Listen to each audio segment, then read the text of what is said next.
Welcome back to the Undomesticate podcast. Today is a solo episode with yours truly, me, and at the time of recording, it's December 30th, sitting here in my office. If you're watching this on YouTube, if you're listening, just know that I'm being basked in some glorious light from the key light here and settling back in. Actually heading to Austin tomorrow morning. Gonna go get tattooed by the one and only Thomas Hooper, who's visiting from the UK. He's the guy that tattooed my arm, if you're watching this. Started that in 2015, and I've been slowly getting tattooed by him ever since. But anywho, this episode is about 2025, reflecting on this year, as well as what I want to create going forward. This is more of a personal episode, and I really like this idea of chronicling my own journey, my own life, not for anyone else, but for the future me, for something to look back on, for something to offer my children, perhaps one day to listen to get an understanding of where I was at in my life. And if you can glean some teachings from this or some inspiration, or you just want to learn more about me and who I am and how I think and how my brain works, then tune in. And if you're like, fuck, I don't want to listen to this guy drone on for an hour or more, then tune out. It's up to you. But, whether you believe in the Gregorian calendar, the year ending on December 31st or not, or New Year's resolutions or whatever, I personally believe that this time of year is a really powerful period to reflect, having just passed the solstice on the 21st and having this dark time of year where we really are taking an inhalation. The days are short where I live, in this part of the world, and it really is a time to reflect. And I did that. Last week, I was heading up to Canada to see some family, and I stopped in a cabin in West Virginia for a weekend just to ask myself some questions about the last year. I wrote out 10 questions, as well as some ideas and thoughts about what is it that I really want to claim and create? What is it that I want to declare in 2026? And so part of this podcast episode is an opportunity for me to reflect and share that publicly for my future self and for anyone interested. And part of it is making a declaration for what I'm committed to creating in the next year of my life and beyond. And I really believe in the value of public declarations. I think when we make a declaration in the world, we say, hey, this is what I'm committed to creating, and we play out loud and we put ourselves on the hook, we learn a lot about ourselves. There are some camps who believe you should keep all your goals and your desires in secret, that you shouldn't tell anyone what you're up to. I don't believe that. I think that if you have a spine or any level of integrity and you say you're going to do something and then you don't do it, kind of makes you look like an idiot. And if you have good people in your life, they're going to call you on that and question it. So I build in public. I fail in public. If you're a human design person, I'm a 3-line, a 3-6. So like my whole life's journey is to literally fuck around and find out, fail in public, and then teach from those lessons. So maybe this strategy doesn't work for everyone, but it works for me. I love putting myself on the hook. So that's what we're going to talk about today. Talk about some things that went really well in 2025. Some things that I could improve on that didn't go so well. And yeah, what's coming in the pipeline going forward, and maybe how you can get involved in supporting the vision that I'm building. So without further ado, let's jump in. So what happened in 2025? Well, it was one of the biggest years of my life. Biggest in terms of I really came into my groove in the business world, at least. I'm starting to. I've been running online containers in different formats since around 2021. Share a little story. Some people have heard this before, but I was farming in 2021 during COVID. I had moved to Thailand to study Muay Thai for the year. And COVID happened, obviously, in 2020. And so I moved onto a farm. Yeah, actually 2020. We're in 2020. I moved onto a farm for the summer, came back from Thailand because everything shut down. Couldn't train Muay Thai. And I had been doing men's work for a few years, working with my teacher, John Wineland, my former teacher, John. And that was when I was first invited to teach a workshop for men. And I remember I made like $1,100. Charged $1,000, taught 16 men at some person's house. I'm going to cut to the chase here. I'm not going to keep the story too long. He ended up giving me $1,100. And I was like, holy shit, this is more than I make in like 2 weeks on the farm.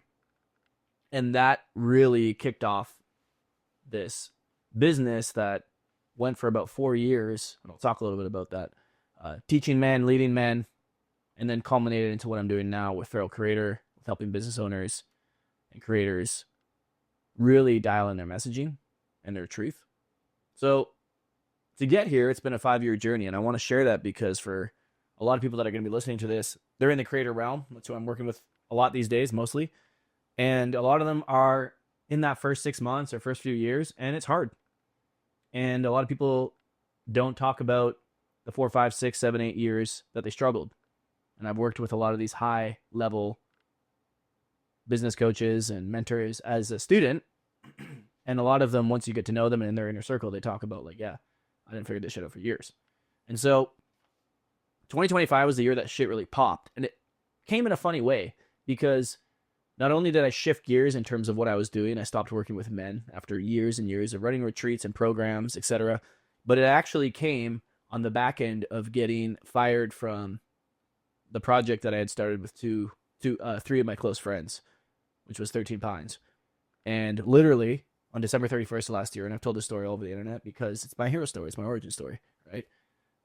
But literally 1 year ago, almost 364 days ago, it was December 31st at this time. So like literally 364 days ago, 6 o'clock, I'd been feeling into like, what the fuck is going on? I'd been ghosted out of the business and shut out of all the logins, all the communities, everything that I had built. It was, all the back end that I had built. And I confronted them and they called me and they said, yeah, man, we don't want to do this with you anymore. Fucking 6 hours to the clock struck 2025. So I was devastated, obviously, because it felt like a major betrayal from people that I considered my closest friends. I'm going to talk about friendship and community and things of that nature and what I learned about it this year. But massive betrayal. Since then, I've come to a lot of healing and peace around it. Honestly, I don't hold resentments. In fact, I talked to one of the owners today, and it's okay. Like, I have a big fucking heart, and I can forgive people, but it's going to take me some time, right? And it all makes sense. Like, in the grand scheme of things, hindsight 2020, of course it all made sense.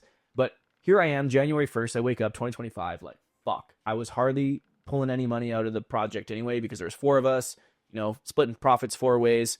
Is tough in any business, and it's tough when you run a business that's service-based and you run retreats that cost like $40,000, $50,000.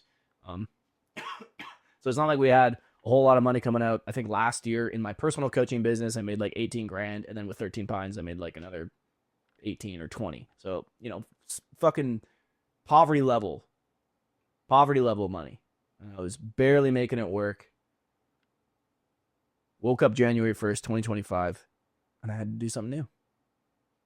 And so what did I do? I started writing. And I've been writing for years and years on the internet. And otherwise, since 2016, I started writing on Medium. But I started writing and I was fucking pissed. And I've always had this fiery part of me. My old nickname in my men's group was called Pitbull. I've always had this fiery part of me. I've always had this way of cutting with my words. And I just went unhinged. And it got traction on social media.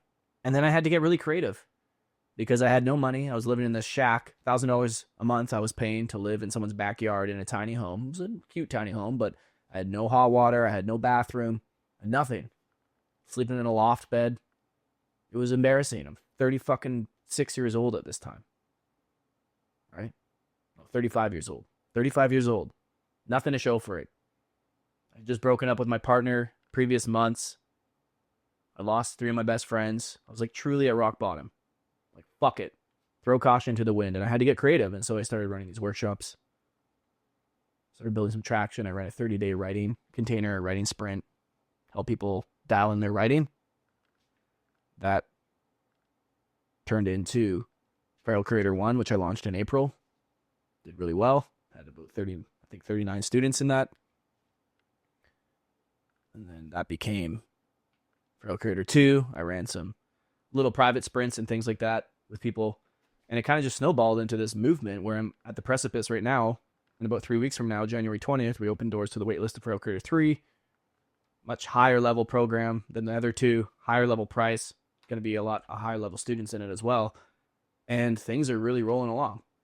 But that's not really what I want to talk about completely today. So this isn't about talking about my business.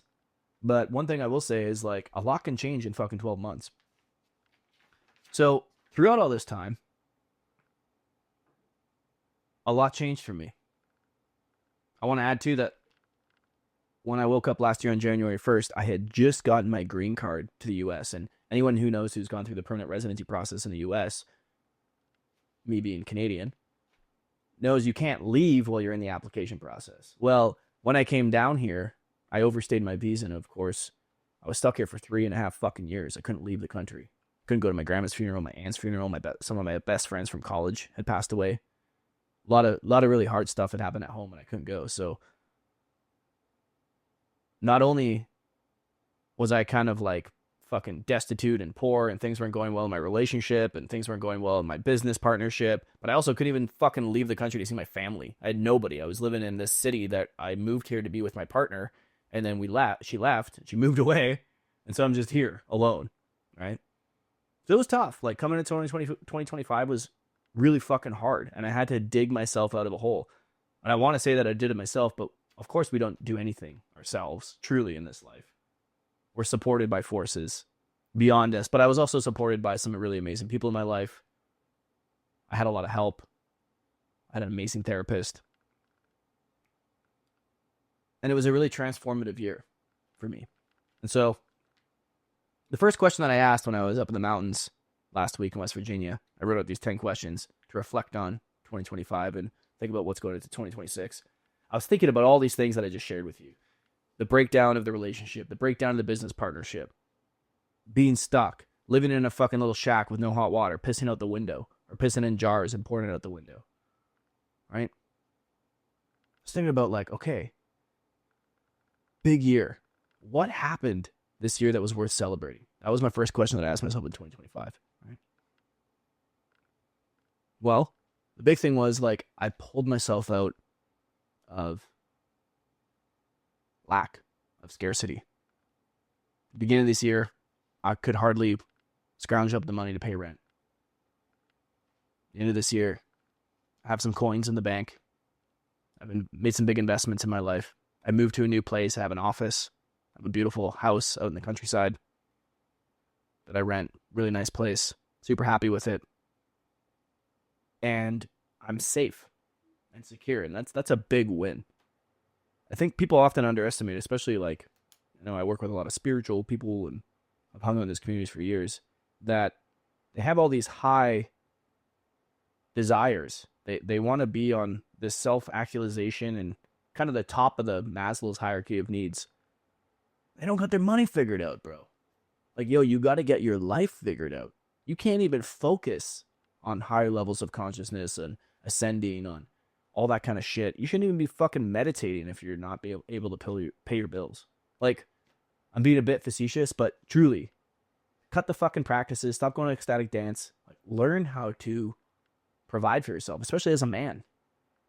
Because the downstream effects, not only of obviously having the safety and security of not just worrying about money all the time, and this might seem obvious to some people, but to me, it's become more and more obvious. Like, there is something that happens when you can just not only provide for yourself, but be generous with the others around you. That's just so inherently part of being a man.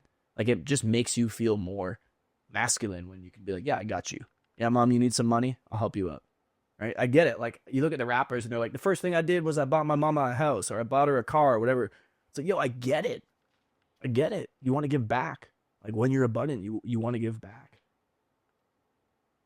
And most people, and I would just say, especially to men, like, you're just pursuing the wrong path. If you're not there yet, where you're fucking overflowing with abundance, give up all the other practices and get real with that. there's been so much reparation for me, like with my relationship with money, that I can talk about it openly. I can talk the numbers openly, which I never used to be able to do because I grew up in a family where you didn't even, like, I didn't know how much money my parents made. They would never tell me. Right? I didn't know how much they were spending. I didn't know how much their mortgage was. I didn't know how much tax they paid. I knew none of that. We didn't talk about money. There was no education about money. So I had to educate myself, and I had to repair that relationship because money was this taboo topic.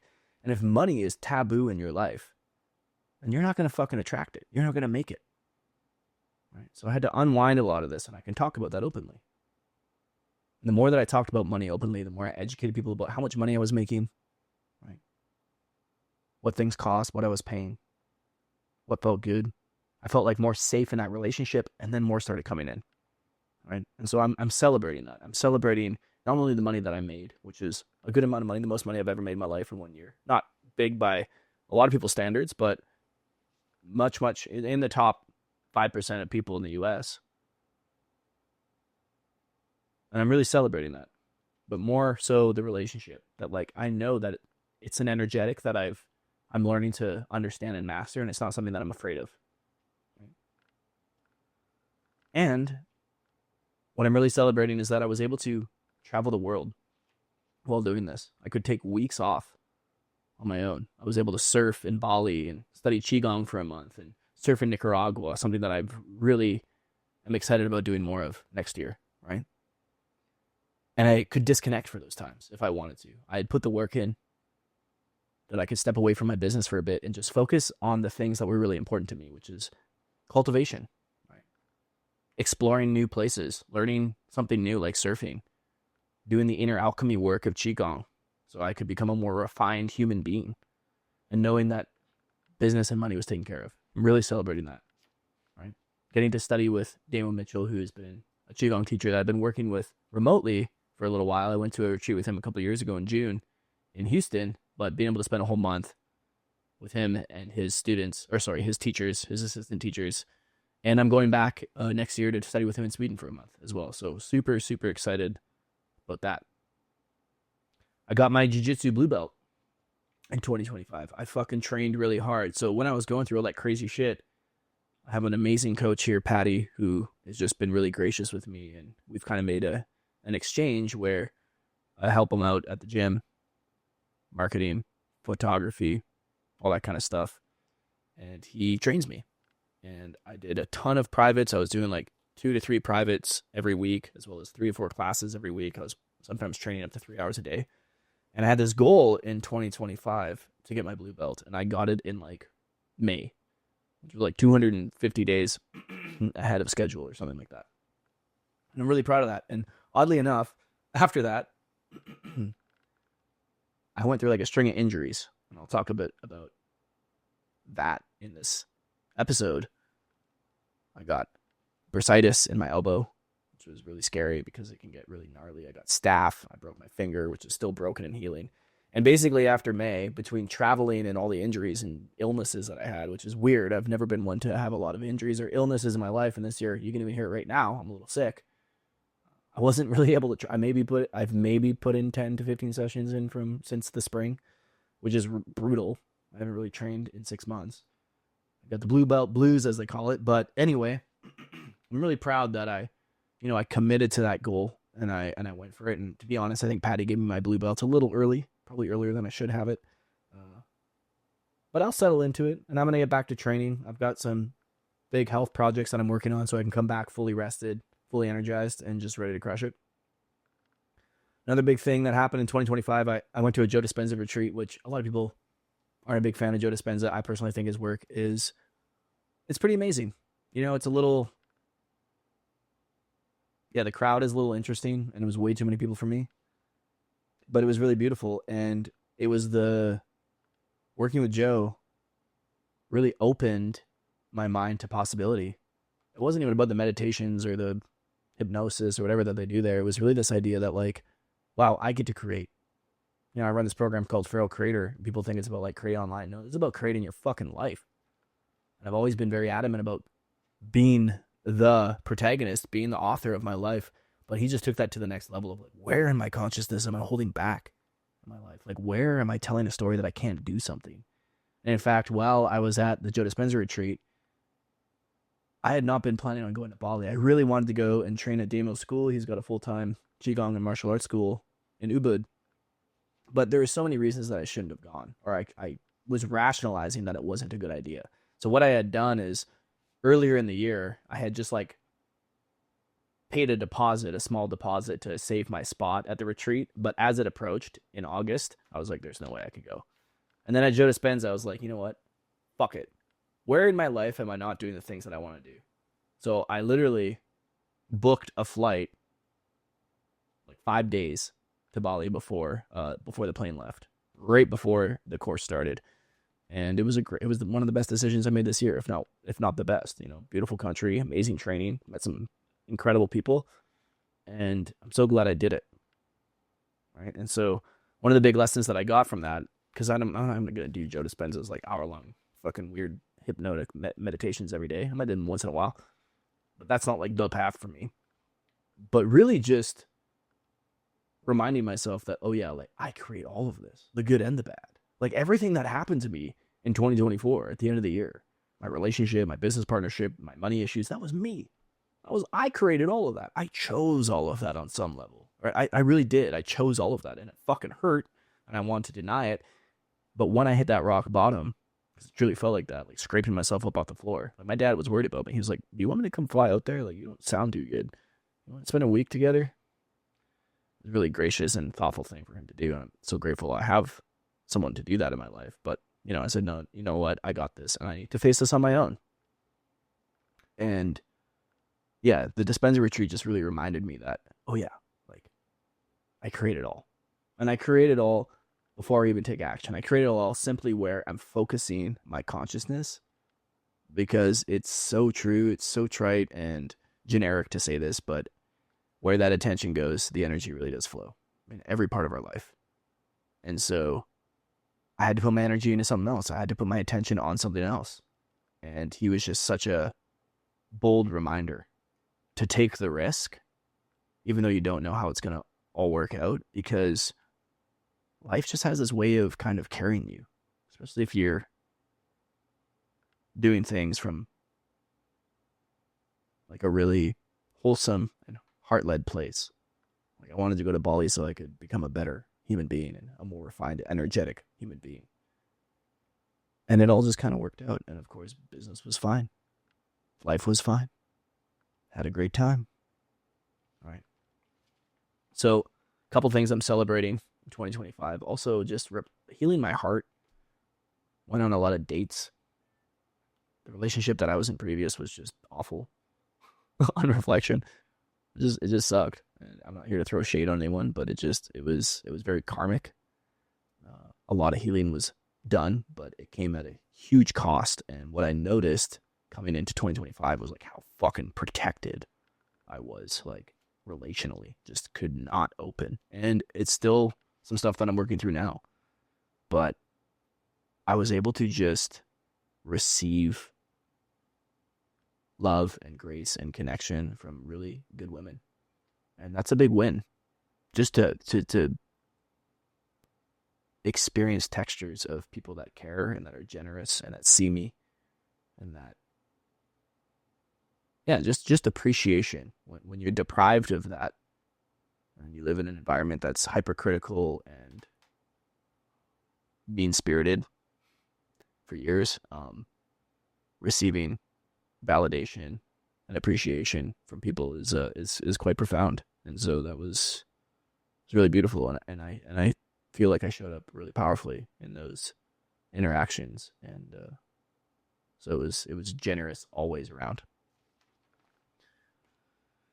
Yeah, a lot of really fucking good things. Like I just really fell in love with moving my body this year. I can't tell you enough. Like between Qigong and Jiu-Jitsu and surfing, it just, there's something, yeah, just more and more what I've noticed, kind of this polarization just in my own experience of, I spent a lot of time this year sitting. I spent a lot of time staring at a screen. I spent a lot of time working. I worked really fucking hard this year. Right? It didn't feel like I worked hard because I was like enlivened and impassioned by what I was doing. But I worked really hard. And that comes at a cost. It comes at a cost to my posture. It comes at a cost to my mental health. It comes at a cost to the rigidity of my body. And so I think part of the reason that I was struggling with some injuries this year was I was in love with all this movement that I was doing, but I was also neglecting my body. And I'm not 22 anymore. I'm 36. I'm growing up. I got to stretch before jiu-jitsu. I can't just go in from sitting on my ass at the cafe writing to going ham on the mats, wrestling people, getting tossed. It just doesn't work that way anymore. But those moments of embodiment, how good my body felt after doing 3-4 hours a day of Qigong, how good my body felt after a nice hard roll in Jiu-Jitsu, how good my body felt after 2 to 3, 4 hours of surfing in the pristine Pacific Ocean. I was down in Nicaragua or Bali, wherever I was, just getting out and being like, yes, like that is life. It's so life affirming and so life giving. All right, so if I could give a highlight of what felt amazing this year, what felt really fucking good in my soul and my heart, it was that, just as much embodiment as possible. Not embodiment as a practice, like people say it this year. Oh, like do this fucking sexy move with your hips and whatever, or like feel the rage move through you. I'm talking about just like interacting with the fucking natural world, or like doing something in your body with other people. So those were some big things, 2025 in reflection, that I really loved and that I want more of. And there was a few areas that I was totally misaligned over the year as well.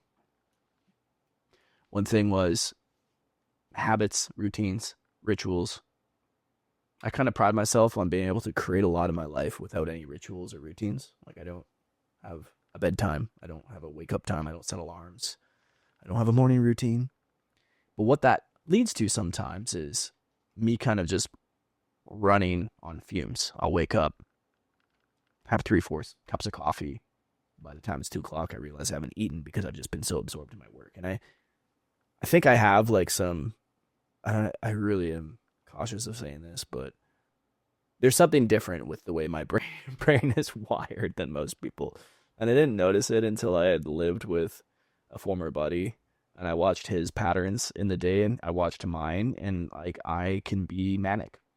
And I don't mean that in like a bipolar way or anything like that, but I just have this different energy, this hyper focus and forgetting about everything. Some people might call it some sort of attention deficit disorder or something like that, but which people in my family have been diagnosed with. But I will neglect myself if I get too absorbed in a task. I'll lose myself completely. And that came at a cost to my health. I met with a health practitioner back in August, ran my labs, really brilliant woman. And there's some stuff going on. It wasn't great. And my immunity this year was kind of hurting. Got sick a lot, got sepsis, got all that kind of crap, bursitis, and staph, and just like weird viral infections. Had this weird lung thing going on for a while. Just like run down. And that's totally my creation. Right? So, moving forward, that's a big part of where I want to take things, is just slowing down and making sure I'm nourished. Especially, this last year I've been getting into human design more and more. And as a projector, like our life is nourishment first. And I've ran my life so much like a generator where I just get after it because I can, and I can be really effective that way, but it's catching up with me. Too much coffee, right? Too many stimulants. Just getting caught on this higher and higher train sometimes of I can do more. I can create more. I have a mind that goes 8,000 miles an hour, and I want to do everything all the time. 24 hours a day. And there is a piece that I'm missing. Talk about embodiment. I could spend a lot of time, and I'm pointing at my temple right now for anyone watching or listening, a lot of time up here, and it's a beautiful place to exist, and it's full of brilliant ideas, and it comes at a cost. And one of the big things in 2025 that was really destructive for me was my screen time. Like, this was really bad. I'm talking like some days were 14 hours. Like, a lot of days. Like 12 to 14 hours between my phone and my laptop. Working, but also fucking around and doom scrolling. And I'll tell you, despite everything I created this year and everything I accomplished and all the places that I was able to travel, the things that I was able to do, and people I was able to serve, and clients, I served 240 something people this year. Like, amazing work. Really helping a lot of people. There's a lot of moments that I was just, excuse me, a lot of moments that I was just really fucking lonely. And just like many people in the world, my habitual pattern when I'm feeling lonely is to scroll on my phone, is to just veg out. And before you know it, an hour's gone by. And what have I done? I feel like shit. Right? There's books I want to read. I haven't been reading. I could have gone on a hike. Could have gone for a walk. I don't know. I could have done anything. Played some music. Right? So that's a big one. And I'm going to address this year. And the way I'm going to do that, and I've tried, like I've used the screen blocking apps, and everybody knows you just fucking cancel out of it. You just skip it. I bought the brick thing where like you actually have to tap your phone on a card reader in order to unlock it. It kind of worked for a little bit, but I'm buying another fucking phone. I'm biting the bullet. I'm spending whatever it's going to cost, $600, $800, $1,000. I'm going to buy another fucking iPhone, and I'm going to have a phone that I literally cable strap to my desk. That is my social media business phone. And then I'm going to have a phone that has no fucking apps on it that I'm not going to download. And that's my personal phone. I am not leaving my house with fucking social media this year. I'm not doing it. And if I want to doom scroll while I'm sitting at home, I'm going to have to do it in some awkward position at my desk because that phone is not coming unplugged from my office. And so it's rare that I'm going to sit in my office and just want to doom scroll. It's going to be weird. It's an experiment. We'll see.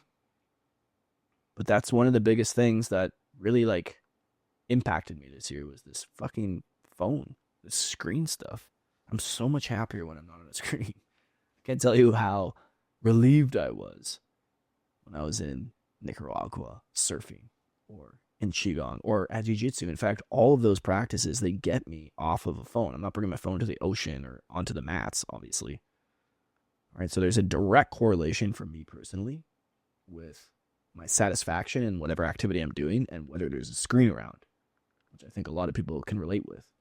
And it's hard when you become a creator online and you build your business on social media and you have to build waiting lists and do launches to not become some sort of screen addict. It's really fucking hard when you feel like your entire livelihood depends on you interacting with people on a screen. Getting away from the screen feels like you're cutting off a limb, but I'm doing it. I'm ripping off the Band-Aid. So the 2-phone project, I'm going to give you some updates on it this year. We'll see how it goes. That's going to be, I'm an addict, I guess, right? Like I have that one of those hyperfixated personalities where I get hooked. Luckily, it's never led me to using drugs in a crazy excessive way. I mean, a little bit when I was a teenager, but that was more just experimenting and fucking around to the extreme. But these devices, these things are made for us to be addicted, and my hyperfixated brain gets addicted. So it's a big one for me in 2026. What's another thing? Just bad boundaries around my work. Working late. I'm recording this right now at 6:57. I should probably be wearing my blue blockers. Where are they? Not around me. But like, yeah, just bad junk light, working late, staying up late. Like, honestly, between all the fucked up shit I was feeling in my body this year, and just like my habits and some of my sleeping patterns and stuff, which normally I've been really good about, I was probably operating, honestly. I probably gave like 30 to 40% of my potential this year. And I was able to create a lot from 30 to 40%, but I know I'm capable of so much more. If I eat right, take care of myself, cut down the coffees from 6 lattes, no, I'm just kidding, like 4 lattes a day, 3 lattes a day to maybe 1. No more screen time. A lot of potential there. Right. So there's some things that need to die before I move forward into 2026. And this is a declaration, of course. One of the questions I ask myself is, what needs to die before moving forward? What needs to die? And it's a question worth asking yourself, because I think it's more important than what do you want. I think it's more important than what are you committed to? Like, what needs to die? Because it's the things that are in the way that need to die. Those are the things that are getting in the way, obviously. But what I'm saying is, when you remove those things, moving towards what you want is easy. Actually doing the things that you want to do is easy. It's much easier to do the things than to not do them. It is always easier to do the things we want, to move towards our desire, than to try to get rid of desire. Right? Like a lot of Eastern philosophy, which I used to follow, it's like, oh, get rid of all desire. Yeah, good fucking luck. All right, good luck. It's much easier to go for the things that we desire. And most of us don't do either. We don't get rid of the desire, but we also don't go for it because we have all this stuff in the way, right? Stuff that needs to die. So for me, I think my lack of routine, my lack of structure in my life, not that I need to be overly structured or have some big fucking complicated thing that I do when I wake up or before I go to bed, but just like total winging it and the freedom that provides, I think that's ready to go. It needs to die. Right? This idea of just like not nourishing myself, not eating enough, letting myself just get too fixated and lost in the sauce without any structure around, like, okay, let's slow down. Let's make sure that I've nourished my body first. Let's make sure that I've stretched this morning. Let's make sure that I've moved a little bit. Let's make sure that I've got a little bit of sunlight before I sit down and just dial it in. Because again, I can do that, but for how long? Right? For how long can I do that? And is that really the life that I want to live? And like all of this is I'm tweaking dials that are pretty minor, but they're important. I want to feel loose and limber in my body. I don't want to strain my back when I go to Jiu-Jitsu. I don't want to, feel tight when I go to bed. I don't want to feel like, holy fuck, I haven't eaten today or gone outside. I don't want any of that. Right? So these things need to die, this lack of routine, this idea that like, oh, but I'm totally free and I can do whatever I want. Yeah, that's true. I can also do whatever I want, but I can also have some structure in my life that makes doing whatever I want feel way better. For me, it's like being nice and limber in my body, being well nourished and well fed, eating enough calories every day, getting a good sleep, being conscious of what I'm exposing myself to in terms of blue light, being able to turn my phone off at night, being able to turn my phone off in fucking general, all those things. Like, I'm a healthier, excuse me, I'm going to cough, healthier, happier human being when I do those things. I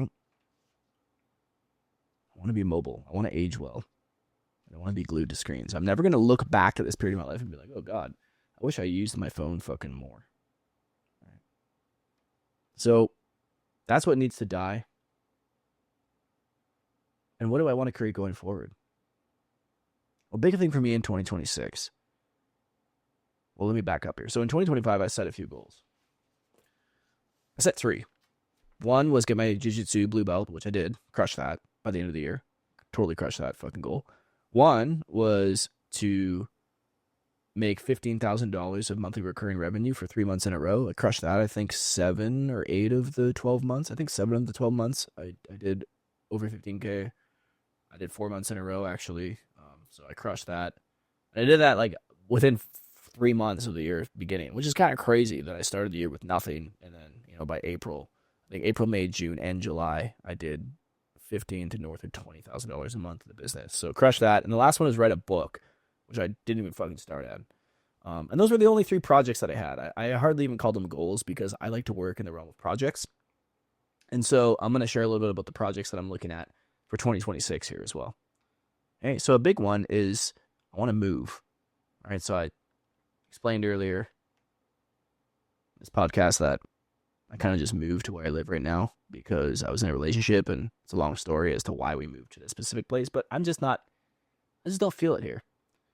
And it's been a really lonely year, and part of that is because I had to be alone. Like, I had to go through this process of shedding away everything and everyone, and I had to be in this kind of portal of loneliness. And where Asheville was the perfect place to do that, where I'm living, because it just got hit by a massive fucking hurricane like a year and a bit ago. So right before everything else fell apart, like literally this half the city got wiped out, and so it was kind of like living in this destroyed zone for a while, which is really interesting and very conducive to this descent that I had been in.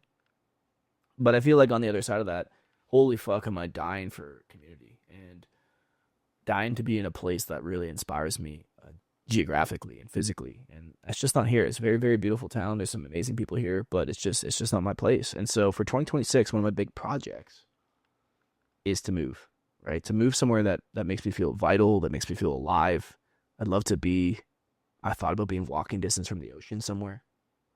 It'd be nice to be able to jump in and surf every day. I don't know if that's a possibility. I mean, anything's possible, but we'll see. There's some other things that I have to give up if I want to live that proximate to the beach where I can surf every day. I've also been looking at some mountains, like in the Rockies. I used to live in a beautiful place called Kananaskis in Canada. I love grand nature. So I want to be able to basically walk out my door and be in nature. And I don't really have that here on the degree that I want. I don't find the nature here particularly inspiring for me. It's a little too feminine and flowy here, a little too wet. So that's something I'm really calling in. And my hope is that by this summer, I can make that move. I'm going to run Feral Creator a couple more times here, and then I'm going to uproot my life. And right now I'm in the exploration of where that might be, and I'm looking all over. I'm going to Lisbon in a couple of weeks from now to check out Portugal and see if that might be a place. I'm going to be in the coast of California. I'm going to be checking out Colorado.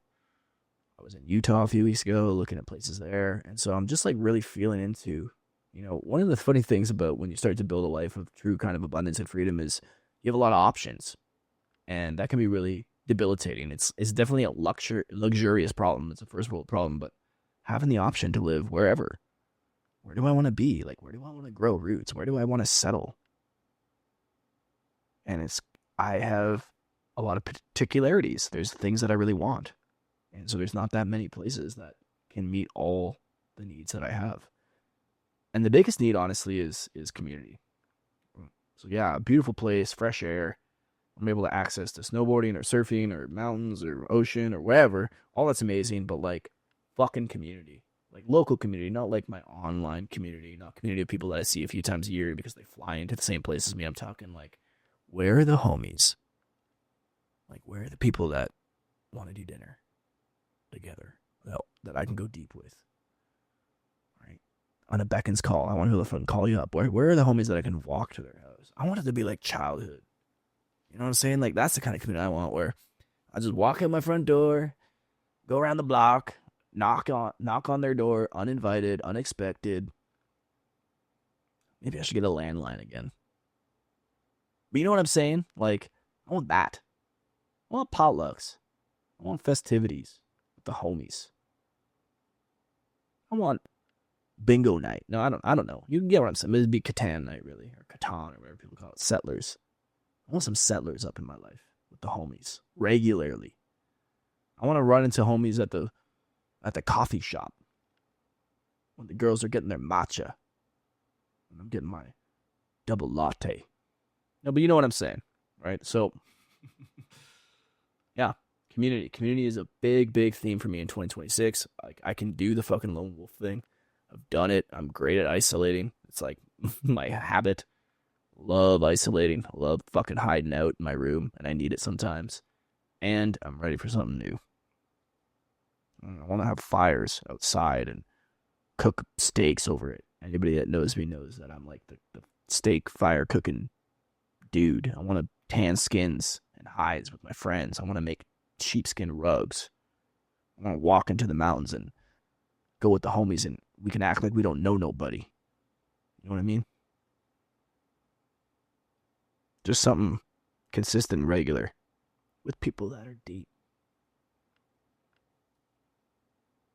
People that are movers and shakers, that are builders, that are entrepreneurs. One of the challenging things about living here is there's just not that big of a entrepreneurial community. And I find when I go places like Austin, for example, which is a place that I don't want to live. I tried it on. It's not for me. I get around people that are creating. like real creators building things in the world. And I need that. It inspires me. I get energized by it. All right. So where are these depth daddies and depth mamas? Where are these homies with soul that are also builders that want to put the work in and work out and carve spoons and just are badass motherfuckers with good values that show the fuck up and don't ghost and all that kind of stuff? They're somewhere. Where is this community? Do I have to build it? My friend Christian Bell, I was just in Tulum with him a little while ago. We were talking about he wants to build a fucking town with his best friends. So, like, where are we going to erect this town? Evansville. No, that's way too conceited to name it after me. But I think you understand what I'm saying. I've belabored this point. Community is everything in life. And I feel sad because when I lived on Vancouver Island back in 2021 before I left, I had a really amazing community. And I haven't had it since. So it's been 4 years where I've had this kind of fractured community. I've moved around a lot. I was in Kansas and then Washington and then North Carolina and all over. And I just never really dropped in. So it's been like kind of 4 years of fucking solitude. And I have so many amazing people all over the world, but not local. And I'm really missing that. All right. So one of my favorite questions I like to ask myself every year, and I ran a program or a workshop last year at the end of the year. I called the Average Tuesday question, and I think I took it from Cal Newport, who's the guy that wrote Deep Work and Digital Minimalism, and he talks a lot about like building a great life that really supports you and designing your business and your habits and routines around the lifestyle you want to live. And one of his practices is called the Average Tuesday. So it's like, not what do you want your peak experiences to look like next year or in your life or the times when things are best or when you're on vacation, but what's an average fucking Tuesday look like? So I'm going to read my little writing that I made here. So what do I want my average Tuesday to look like? Well, I want to wake up with the sun. I want to get up slowly. I want to be able to step outside, breathe the fresh air, take my time and move and stretch my body for a while. Maybe I jump in a cold plunge. Maybe I lay on the couch and read a book with a hydrating beverage. Put some of that element, I don't know, some salty situation, some creatine, get hydrated. I read for a while, do some energetic practice, some qigong. Then I get into that deep work. I can start writing, I can start creating. I feel inspired. I have somewhere beautiful that I'm overlooking, some sort of natural nature situation. Take a break, have a healthy, hearty breakfast. Then I head off, hit the gym, or maybe it's jiu-jitsu, train for a few hours, sit in the sauna, clear my mind, bring the Kindle into the sauna, read a little book, ice pack the balls, because that's what you're supposed to do, because I want children one day. All right. In the afternoon, it's casual. Maybe I meet with my team. I'm going to be hiring some people this year in 2026. Maybe I meet with some clients, run a class, hopefully wrap things up by 3 p.m. And then I just turn it off. The business phone stays tethered to the office desk. My phone goes on DND, do not disturb. Maybe I meet up with some friends. I walk down the street. I knock on Billy Joe's door, whoever that is. Say, yo, bro, what you up to? And he's got something to do. Maybe he's got little minions around and they want to go to the park. We hang out with them. Maybe we whip out the guitars, play some guitar. Maybe we write and read poetry. Maybe we play some board games, right? Just chill. We enjoy our life. Get into bed early. Sleep deeply, 8 or 9 hours. Like Betty buys by 9:30, bro. And that's it. I got a sweet honey by my side, perhaps. But it's simple. Like I'm such an advocate for this simplicity. Just slowing things down. 2026 is a big one for me. So how do I do this? How do I build this business? This is where I get a little bit stuck sometimes. It's like, okay, well, how do I build this business that I want to grow? I want to create something big. I love it. And stay meticulously tethered to my slowness and to my beingness and to what's important. Because for me, 100% of the time, and I teach this everybody that I work with, we have to, if we want a sustainable business, if we want a sustainable lifestyle, we have to build our business around our life, not our life around our business. I don't want my life in the margins of the fucking projects that I take on. I don't want life in the margins of how I make money. I want how I make money to be a product of how I live my life. And that is what I'm trying to create. So how do I amplify that? How do I scale that so I can be that support system, so I could be that foundation for the family that I one day have, so my woman never has to work, for my parents so I can retire my mom, to take care of my siblings. Like, I want that level of provision for all the people that I love, that I can support the projects that I love, but never sacrificing this average Tuesday. It's possible. It's possible. And that's what I want to be the living example of that, so I can inspire and hopefully transmit that way of being and that way of living in the world, because it's so being based. It's so being based. My business has to be being based. And so I'm a lot of things the way that I run my business and do things, like, it looks fucking normal to a lot of people, but I'm not satisfied with how I've done it. I'm proud of how I've done it. I'm in awe that I've been able to create what I've created, but there's more refinement to be had. Can I be more relaxed? Can I be more nourished? Can my life be even slower? Can I be even more disconnected from the online space while making a bigger impact there? How can I spend less time online and have a bigger impact for people? Help more people make more money. Help them make more money. Help them have a bigger impact in their community, in their lives, and take care of their partners and provide for their people. All right? So, one of the most important questions that you can ask, and it's the last question that I asked myself, and I've skipped a few of them here because some of them were personal, like, who do I need to make amends with? Right? And some of them I've clumped together. I can give you all the 10 questions. I'll shoot them out. Maybe I'll put them in the description of this podcast. You can take them on yourself in the YouTube description or the podcast description. I'll put those questions there. Right? One of them is, what have I been lying to myself about?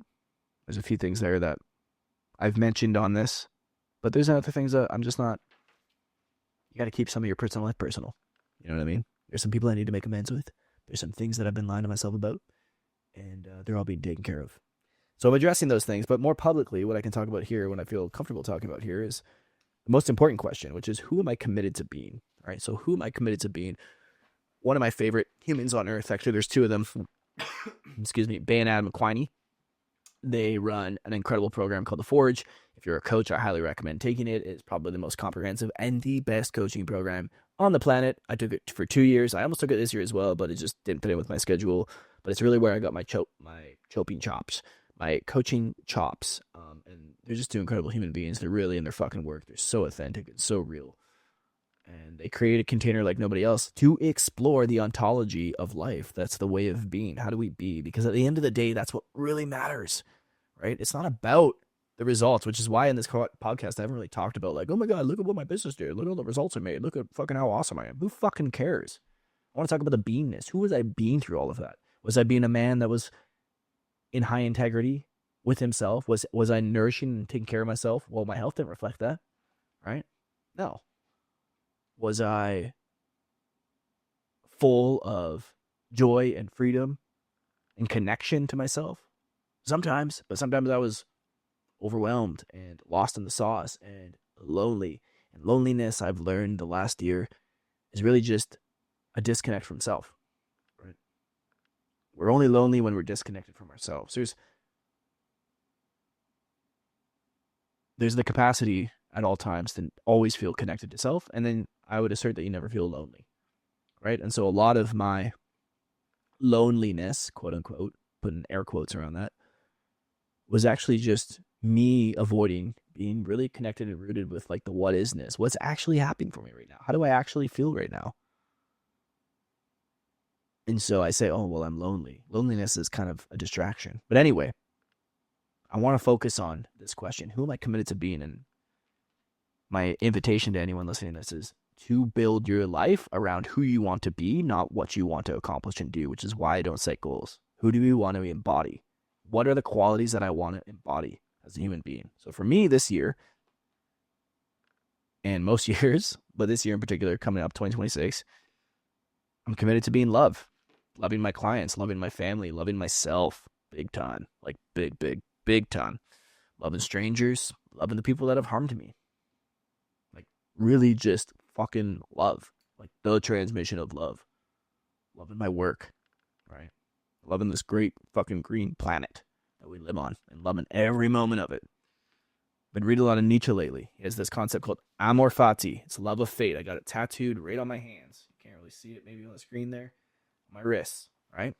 Amor Fati, love of fate. Not to just tolerate the way things are, but to fucking love it. The pain, the misery, the joy, the jubilation, all of it. Accept it all. But not just accept it, but fucking love it for what it is. The suffering too.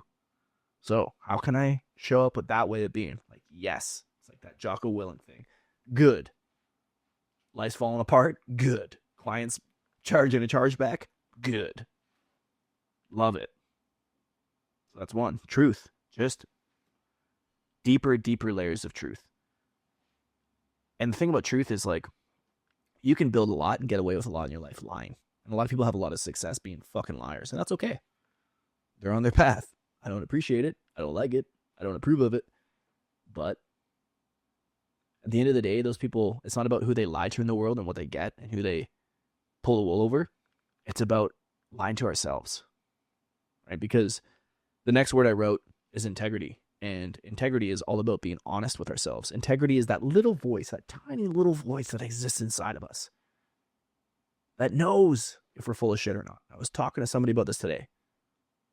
We can get away with a lot in life, but we can't if we have any semblance of consciousness unless we're totally fucking insane or like psychotic or what's that word? Sociopathic or whatever. Like the people that literally can accept their behavior fully even when it's totally out of integrity and bad. You're probably not one of those people. You probably have integrity. The thing is like integrity is an inside job. So it means what I'm saying is you know when you're bullshitting yourself. A lot of stuff I'm sharing today, from the outside, people look at like, wow, you must be really committed. You must really show up for yourself. You must have great, strong routines and discipline and blah, blah, blah, blah. I don't have any of that. I'm like one of the least, I don't even believe in discipline.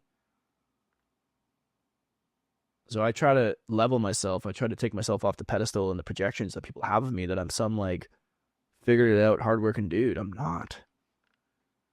But I could get away with it. I could lie and say, this is all the stuff I do. You know how easy it would be to make like a fucking 15-minute or, film a 90-second reel that says, this is my morning routine, and just make up a bunch of bullshit, and it would probably do really well. And a lot of people are like, oh, that's why he's successful. But it's just not true.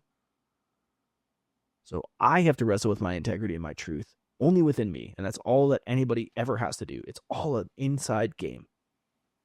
Right? So that's my relationship to integrity. It's like, where am I saying things to myself that simply aren't true? Where am I letting myself off the hook?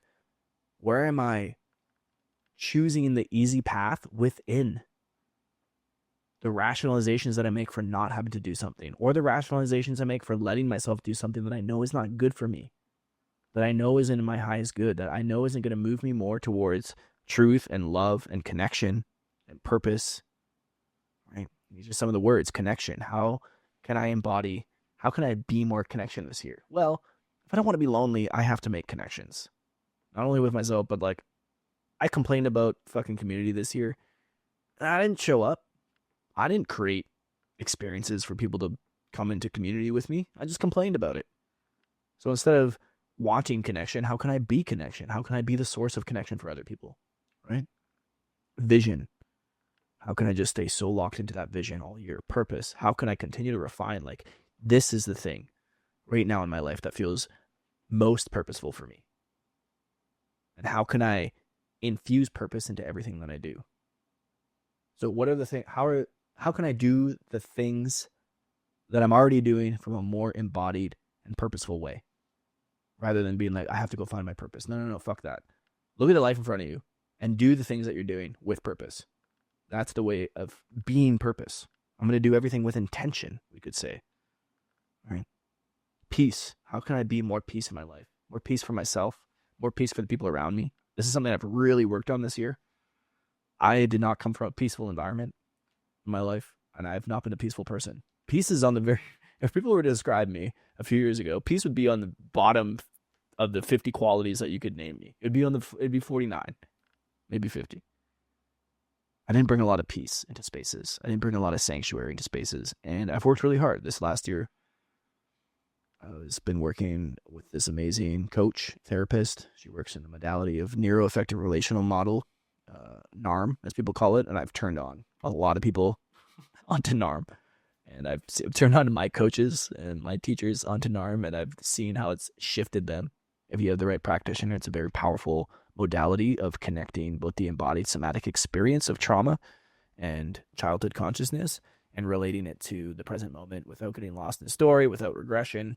It's just very, very powerful way of grounding the energy that gets stuck in your body through traumatic experiences, both big T's and small T's, in a way that gives you a bigger capacity to be at peace with what's happening inside you. Because the truth is we're only ever reacting to sensations. Something I learned in Vipassana like a decade ago. Why do we react? Because we don't like the sensation that we're feeling and we're trying to discharge it. And so with NARM, you get really good at being with the sensations in your body without needing them to be different, without needing to have a story about them. And you actually begin to realize that a lot of the sensations that we make wrong and that we want to discharge by reacting, or by shutting down, or by regressing to childhood ways of behaving are actually energy that's good for us. It's not bad energy. It's just unfamiliar. It's just too much. It blows us out. And when we learn how to metabolize it and be with that energy, it's actually quite liberating. There's more capacity. You see new colors. You, being facetious here, but you see more color. You see deeper color. Things become richer, right? Because you're opening up these energetic channels in your body and you're liberating the stuck energy that's stuck in the stomach and the organs and the heart and the thighs and all these different places in our body. We begin to liberate that energy and we realize like, oh, wow, I'm so much more full of life. This is life force unlocking within me that's been like vibrating and I've been making wrong. I've been calling my life force anxiety. I've been calling my life force overwhelm. I'm beginning to understand and distinguish that like life force or anxiety is life. It's not a bad thing to get rid of. It's certainly not something to take a Zoloft over. You just have to learn how to relate with it better. And when you do that, what arises is much more peace in your body. Because when you can start to be with these energetic fluctuations and these different intensities of energy within yourself, and you can be like, this too, I can be with. This too. And not just be with, but like understand, hold well in your rational, conscious, adult beingness. Like I'm fully grounded. I'm fully here, feet planted in the earth. I'm feeling into this moment and there's sensation happening in my body. Sensation that historically scared me or made me react, and I'm with all of it. When you can do that and really start to master that, which holy fuck have I made some huge ground on that. When it happens in other people and you start to see them and their energy get a little flustered, what am I looking for here? When you start to be able to do that, like you can be with a lot. You know, these holidays were really hard for my family. I'm not going to get into it because it's personal, but just like a lot of dynamics, right? Broken family, remarriages, all types of things like that. So you have a lot of step people involved, and it's just an interesting dynamic. And historically, my family's communication is on the lower rung of qualities that they have. Let's just say that. And I noticed just being around all the drama, which none of it was centered around me.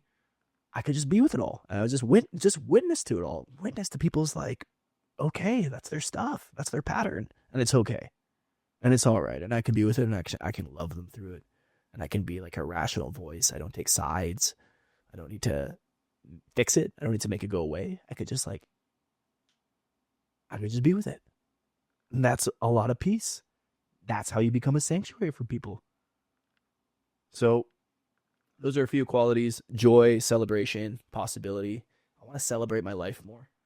I want to dance more. That's a big thing. I took a Zook, like 6-hour workshop. Oh my God, it was the edgiest thing. I'll tell you, I'm a man that can walk into most situations and be like, okay, I can lead here. Like I can figure it out. I feel quite confident. If you put me in most situations, I will, when it shakes out, I'll come into some type of leadership position. That's not to be arrogant. It's just how my life is shaken out. You put me leading a dance partner where I'm expected to lead the entire time and there's no fucking fibbing or faking it, and they know what they're doing and I don't, dude, I sweat. That is a situation that is very edgy for me. And so Latin partner dancing, like Zook, where like the man is basically directing the entire experience. Whew, That was edgy for me. And you know what? I'm going to do a lot more of it because I like it and because it feels good. It feels good. It's another spectrum of embodiment. And my invitation for anyone listening is like those edges that you can find where you're like, God, this is fucking cringe and embarrassing. Yeah, lean into those. I'm gonna be doing a lot of awkward dancing this year. I'm gonna try to take as much dance class as I can to learn how to lead in a whole new space that I've never led before. And with that, there's a lot of accomplishment, a lot of joy, a lot of celebration. Nothing better than dancing and possibility, right? I want to be a beacon of honor, of loyalty, and respect. And there's a lot of people in my past that I've disrespected. And I'm making amends with that, with myself mostly, right? I used to be a very disrespectful person. But I will say I'm a very loyal person to those who respect me. And that's all my stuff. And so those are some of the qualities of being that I'm working on for 2026. I'm going to do a whole breakdown of some business goals and what went well with my business in 2025. It's going to be written. It's going to be on Substack because it's going to be very data driven for the nerds that like that. I like that stuff. I like to watch where people came from and where they've gotten to and what they're building. And a lot of that business stuff and project is going to, what am I trying to say here? If you want to find out more about how I've created this incredible project that's bringing me loads of abundance and really not having to work that hard, like I just like to, but honestly, 2 to 3 hours of dedicated work a day is enough for my business to run. I spent many months of this year traveling, hanging out, and structure things in such a way that like I really did have that lifestyle freedom. It was crazy. It's crazy to have this money rolling in every month when you did the work months ago. And so if you want all that kind of stuff, the more businessy stuff, then go ahead and get on my Substack. Just look up my name, Evan Meyer, Meyer, Substack on Google. You'll find it there because I don't have the link. Maybe I'll put it in the description below here. And get on Feral Creator. Like if you're someone who's really ready to take their business to the next level and embody a way of being where their business reflects who they are, like just sharing your gifts and your raw truth with the world and then building a lifestyle business around that works for you, how you want, when you want, that requires that you grow as an individual in order for your business to grow, which is the fucking missing piece here. Well, that's what we do in Feral Creator. The first number of weeks are focused just on like, okay, let's look at your fears. Let's look at the places where you're out of integrity. Let's look at the places where you're withholding your truth. Let's look at the places where you've historically fawned and held back from like the life that you really desire, the vision that you really want, what you really want to declare. Then I'll teach you all the business strategy and stuff on top of that. That's easy. That's the easy part. I give you all the templates, all the frameworks, every fucking email I've written, like tons of workshops, all the data, everything that you ever need to build a successful online business. But none of it matters if you have a dysfunctional way of being. I had to refunction a lot of my ways of being this year. I would say that's why this year has gone so well for me business-wise. For any of my clients that are listening to this, anyone that worked with me, customers, anyone that attended a workshop, joined Feral Creator, which over 100 people did. Everybody else, all my one-on-one coaching clients, thank you. I love you. Thank you for supporting my vision. You know, the whole point of this business is to buy the farm one day and get back to the land. A lot of you might know that I spent years farming. I'm really into growing regenerative food and leaving a corner of the earth physically better than I found it. But Feral Creator is all about leaving you better than I found you in terms of your business, your creative skills, how to make an impact online, how to speak your truth. Next cohort starts February 3rd, but you got to get on the wait list if you want in. 50 spots. Doors open January 20th to the wait list only. Everybody on the wait list always becomes eligible to win a free coaching package with me, as well as they get 2 months free to Soul Scalers, which is my alumni mastermind for graduates of Feral Creator. Best thing to do is to get on the wait list. I'll drop the link in the description below here, feralcreator.card.co. That's card with 2 R's. Or you can just go to feralcreator.com. You can find it there. Incredible year. 2025 was amazing. I hope that some of the reflections that I offered today were helpful for you, were useful for you. If you want to find out more about Feral Creator, all the business stuff, just check the links in the description. In terms of this podcast, one last piece here, I guess I'm trying to bring some guests on this year. I say that every year. This podcast has become more of like a personal place for me to just share my process. But honestly, I do want to get back into interview styles. podcasts. I really like them. It's just bandwidth. So I'm hopefully going to be working with an editor this year, and I'm going to get more episodes at the door. Just cool interviews, but really it's just going to be me talking about whatever the fuck I want to talk about. Sometimes they're going to be solo. Sometimes they're going to be interviews. And I'm going to interview who I want, what I want, based on my interests, because I think that's the way that we should do things in our life. That's why I don't believe in discipline. I just believe in following our desires. We don't need discipline to do what we want. Hope you have the most incredible 2026 of your life. I love all of you. Thanks for being here. Thanks for watching this. Thanks for listening to this. Thanks for supporting me. I'm so excited for what I'm about to create in this coming year, who I'm going to be, where I'm going to live, what I'm going to do, and I hope this inspired you as well. All right, here I am signing off. Evan Meyer, December 30th, 2025. Happy New Year. Love y'all. Ciao.